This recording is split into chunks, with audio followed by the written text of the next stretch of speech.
ગુજરાતમાં ફરી એકવાર વાતાવરણમાં મોટો પલટો આવી શકે છે। ખેડૂતોના માથે ફરીથી માવઠાનું સંકટ સર્જાયું। ભર શિયાળે રાજ્યમાં માવઠાની અંબાલાલ પટેલે આગાહી કરી છે। જાન્યુઆરી અને ફેબ્રુઆરીમાં માવઠું પડી શકે છે। તારીખ 22 થી 26 જાન્યુઆરી દરમિયાન પડી શકે છે માવઠું। તો જ્યારે સૌરાષ્ટ્રના ઘણા ભાગોમાં પણ ખાસ કરીને દક્ષિણ સૌરાષ્ટ્રના ભાગોમાં ભારે વરસાદની શક્યતા છે। ભાવનગર, જૂનાગઢ, અમરેલી, ગીર સહિતના વિસ્તારોમાં ભારે વરસાદની આગાહી કરવામાં આવી। સૌરાષ્ટ્ર કચ્છમાં કરા સાથે વરસાદ પડી શકે છે। 30 જાન્યુઆરીથી 5 ફેબ્રુઆરીમાં ફરીથી હવામાનમાં પલટો આવશે।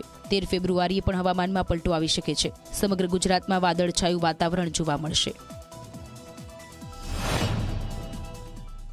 30મી જાન્યુઆરીથી 5મી ફેબ્રુઆરી વચ્ચે પણ હવામાનમાં પલટો આવશે। ગુજરાતનું હવામાન પલટાઈ શકે છે। 12મી ફેબ્રુઆરી આસપાસ પણ ગુજરાતનું હવામાનમાં પલટો આવશે, કારણ કે દેશના ઉત્તરીય પર્વતીય પ્રદેશોમાં હિમવર્ષા થાય, કમોસમી વરસાદ થઈ શકે અને સાયક્લોનિક સર્ક્યુલેશનો ઉત્તર પશ્ચિમ રાજસ્થાનના ભાગમાં થાય તો ગુજરાતનું હવામાન પણ પલટાતું હશે। તો ખાસ કરીને બંગાળ ઉપસાગરીય સિસ્ટમને કારણે અને અરબ સાગરના ભેજના કારણે જાન્યુઆરી માસમાં 22મી જાન્યુઆરી બાદ હવામાનમાં મોટો પલટો આવવાની શક્યતા રહેશે।